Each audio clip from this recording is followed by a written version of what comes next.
हमारे चैनल में आपका बहुत बहुत स्वागत है। सभी को मेरा नमस्कार। राधे राधे। आज हम सुनेंगे गजलक्ष्मी व्रत कथा। एक समय महर्षि श्री वेद व्यास जी हस्तिनापुर पधारे। उनका आगमन सुन महाराज धृतराष्ट्र उनको आदर सहित राजमहल में ले आए। स्वर्ण सिंहासन पर विराजमान कर उनका पूजन किया। श्री व्यास जी से माता कुंती तथा गांधारी ने हाथ जोड़कर प्रश्न किया, हे महामुने, आप त्रिकालदर्शी हैं, अतः आपसे हमारी प्रार्थना है कि आप हमसे कोई ऐसा सरल व्रत तथा पूजन बताएं जिससे हमारा राज्य लक्ष्मी, सुख संपत्ति, पुत्र पुत्रोदी एवं परिवार सुखी रहे। इतना सुन भी वेद व्यास जी कहने लगे, हम एक ऐसे व्रत का पूजन व वर्णन कहते हैं जिससे सदा लक्ष्मी जी का निवास होकर सुख समृद्धि की वृद्धि होती है। यह श्री महालक्ष्मी जी का व्रत है। इसे गजलक्ष्मी व्रत भी कहा जाता है, जिसे प्रतिवर्ष अश्विनी कृष्ण अष्टमी को विधिवत किया जाता है। हे महामुने, इस व्रत की विधि हमें विस्तार पूर्वक बताने की कृपा करें। तब व्यास जी बोले, हे देवी, यह व्रत भाद्रपद शुक्ल अष्टमी से प्रारंभ किया जाता है। इस दिन स्नान करके 16 सूत के धागों का डोरा बनाएं, उसमें 16 गांठ लगाएं, हल्दी से पीला करें। प्रतिदिन 16 दूबे व 16 गेहूं के डोरी चढ़ाएं। अश्विनी कुवार कृष्ण अष्टमी के दिन उपवास रखकर मिट्टी के हाथी पर श्री महालक्ष्मी जी की प्रतिमा स्थापित कर विधि पूर्वक पूजन करें। इस प्रकार श्रद्धा भक्ति सहित महालक्ष्मी जी का व्रत पूजन करने से आप लोगों की राजलक्ष्मी में सदा अभिवृद्धि होती रहेगी। इस प्रकार व्रत का विधान बताकर श्री वेदव्यास जी अपने आश्रम को प्रस्थान कर गए। इधर समय अनुसार भाद्रपद शुक्ल अष्टमी से गांधारी तथा कुंती अपने अपने महलों में नगर की स्त्रियां सहित व्रत को आरंभ करने लगीं। इस प्रकार 15 दिन बीत गए। 16वें दिन अश्विनी कृष्ण अष्टमी के दिन गांधारी ने नगर की सभी प्रतिष्ठित महिलाओं को पूजन के लिए अपने महल में बुला लिया।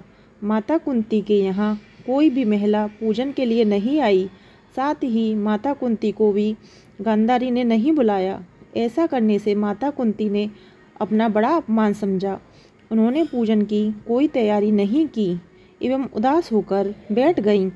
जब पांचों पांडव युधिष्ठिर, अर्जुन, भीम, नकुल और सहदेव महल में आए तो कुंती को उदास देखकर पूछा, हे माता, आप इस प्रकार उदास क्यों हैं? आपने पूजन की तैयारी क्यों नहीं की? तब माता कुंती ने कहा, हे पुत्र, आज महालक्ष्मी जी के व्रत का उत्सव गांधारी के महल में मनाया जा रहा है।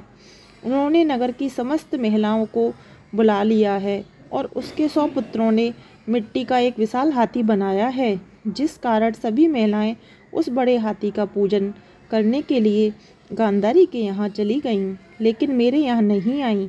यह सुनकर अर्जुन ने कहा, हे माता, आप पूजन की तैयारी करें और नगर में बुलावा लगवा दें कि हमारे यहाँ स्वर्ग के ऐरावत हाथी की पूजन होगा। इधर माता कुंती ने नगर में ढिंढोरा पिटवा दिया और पूजा की विशाल तैयारी होने लगी।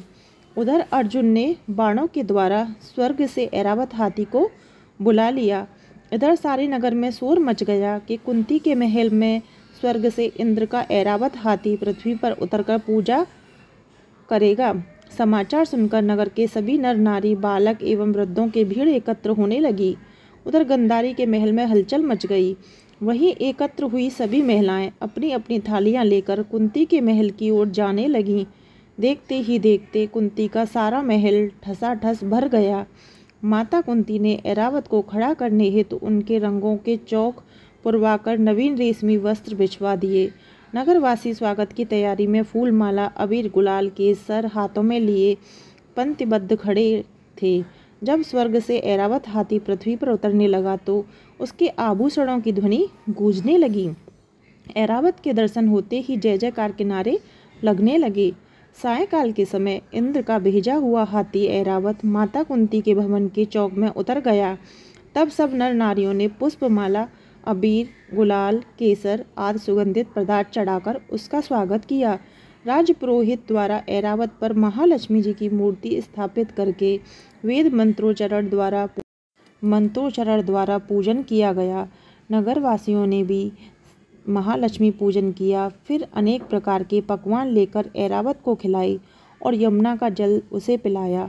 राजपुरोहित द्वारा स्वस्थ वचन करके महिलाओं द्वारा महालक्ष्मी का पूजन किया। 16 गांठों वाला डोरा लक्ष्मी जी को चढ़ाकर अपने अपने हाथों में बांध लिया।